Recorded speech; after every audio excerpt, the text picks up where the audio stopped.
and I Awesome. had to try to make this work. Good. I am sitting here with Rowan, executive producer Aaron Campbell. You have worked on DDO and Lord of the Rings Online and Yep. a whole bunch of other stuff as well. So, Definitely. tell me about your time with DDO. Sure. What time did you were here for? I'm trying to remember. Was it Well, around the expansion pack let time? me tell you, go way back. So, Oh, okay. I Yeah. joined Turbine in May of 2006, and I joined in nice. QA, and the first game I tested was DDO. So that's actually my history with DDO. Wow. Is back to the original, back to basically the launch year, which was fabulous. I think we were testing. You'd be able to tell me which one it is. Was it the dungeon with the giant golem and all the pillars? Okay. Do you remember that? Yeah. Yeah. That Yeah. probably one of the Vault of Knights. Maybe? Vault of Night, yeah, Yeah. exactly. Okay. So really early. That was, and another one with the flying monkeys, and it was this crazy Asian themed space. Yeah. That would be the Restless Isles. Restless Isles. There was a Yeah. ton of content coming out. Then, my goodness. But yeah, then it comes around. Then I was executive producer of DDO, really in the year following, our move to Eberron, I guess. So, focusing a lot on getting into that space, getting kind of, Elminster's journey going, and building out, things that are sort of post-Lulf, which is awesome. Awesome team. Nice.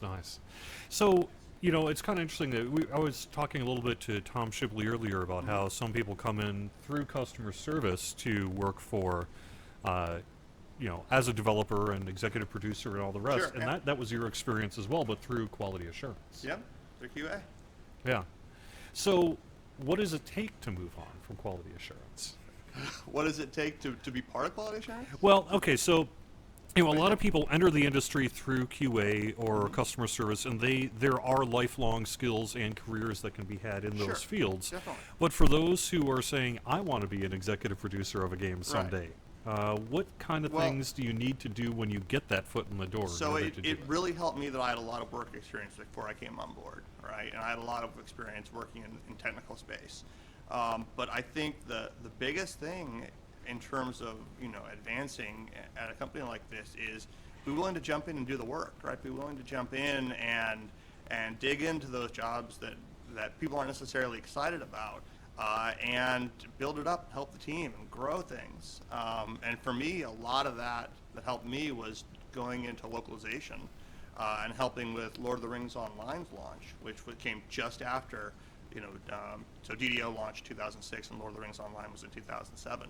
And that was my big foot in. That's how I moved forward. Nice. All right, so let's see. Today, I believe you're starting to work on some of Turbine's mobile projects and that Yeah. we're not really here to talk about yet, because I think most of them are still pretty much under wraps. Oh, All right. we'll stay in the midst of secrecy. Yeah, There, but a lot of what you do on the mobile side or on the MMO side, I imagine applies to what you're able to do there as well. Oh, absolutely. I mean, the ideas we're working with, the experience that we're working with, the idea of bringing players together and building those communities and building those environments where you can, be with your friends and play with your friends and help out and so on. All those things still apply. It's really just a new way to interact with it, a new way to touch on it. A lot of the things that we're talking about right now are things that you'd find very familiar in the MMOs that we've been building for years and years and years here at Turbine. Cool. All right, so I don't know when you think about your time starting with DDO and your time moving on to the sort of executive producership, Yep. you went from basically checking bugs to running the whole darn ship. Yeah? Yeah. Well, I guess,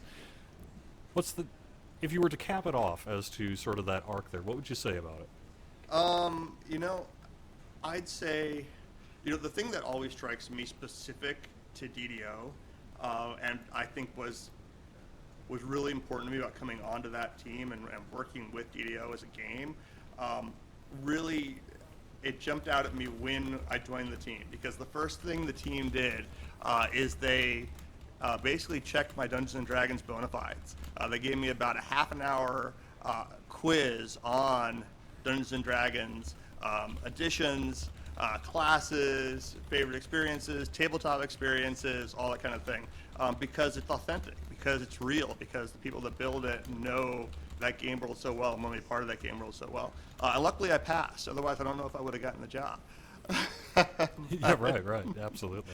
But you know, it's a tremendous arc. It's a tremendous, you know, for me being able to grow through these games and with these teams and see so many of the same people working in this place, investing in this has just been incredible, just awesome.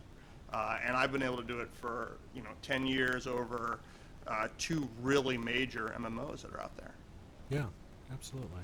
All right, well, wish Happy DDO DDO a happy 10th anniversary, if you would, and thank you very much for joining us, Aaron. Yes. Happy anniversary, DDO. Happy 10th. It's a big one. All right. Very cool. All right. Thank you all. Thank you very much for joining us there, and we are going to have more interviews.